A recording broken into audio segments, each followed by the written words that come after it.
Hi, I'm Rachel Bevilacqua from Sanare Today, and we are on week 2 of our 8-week series. Last week we covered the CBT model and worked on increasing our awareness around the connection between our thoughts, feelings, and behaviors. And this week we're going to look a little bit more into areas of control. Last week I talked a lot about how our goal here with this 8-week series is how to alter our experiences in response to situations that we may or may not have control over.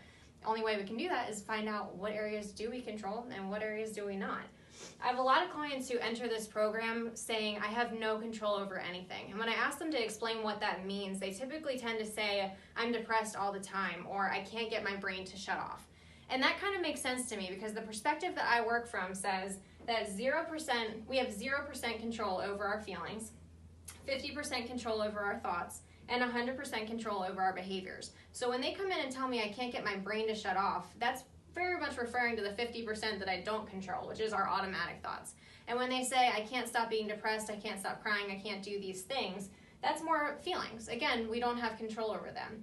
Now, to prove my perspective on this, I'm going to give a couple examples. So with regard to physical sensations, if I were to stub my toe on a table, I can't just tell my toe to stop hurting. I would have to do something behaviorally to change how my toe feels. I'd have to put ice on it or put it up on a bed, right? Or I could change my thoughts with regard to what I'm focused on. I might start watching TV and paying attention to other things. Therefore, other things are going through my head, not focused on how much my toe hurts. Eventually, I would influence that feeling and the pain would go down. Same thing with emotions. If I'm extremely sad or I'm overwhelmed, you can't just snap your fingers and get over the overwhelm. For instance, if you're overwhelmed from stress at work, the stress at work's not going anywhere. So if I can manipulate the other areas, that's what I'm working on. You can't just snap yourself out of stress, overwhelm, or any other emotion.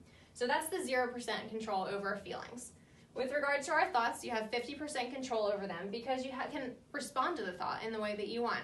The automatic thought might sound like I'm really stressed, or like the example I used last week, I'm going to be late for work, I'm going to get fired. If I were to look into that, that's probably not completely accurate. Once I realize that that's more of an automatic thought, I can invest some control in my response by saying, I've never been late before, I'm typically not late, I'm actually not going to be late, things like that, which would then influence my overall experience, right?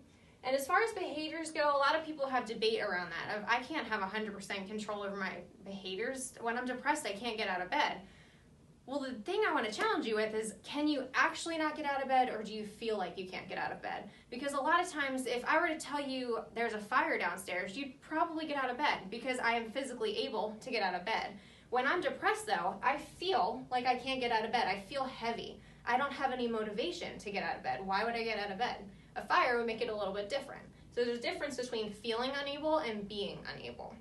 And so we want to make sure that we're emphasizing the right side of this triangle. So when people come in and say, I have no control, a lot of times we're very much focused on this left side where we actually don't have control. If we could learn to shift our areas and our focus of control to more of how I respond to my thoughts and how I behaviorally respond, then I would increase my feeling of control, therefore having more control.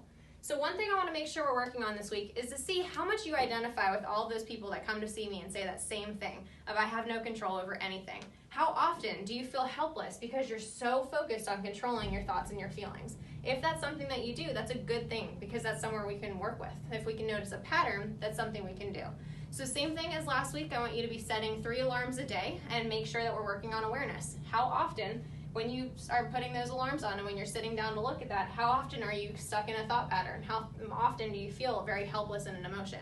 And then next week, we're going to work a little bit more on how to emphasize the behaviors. Since I have 100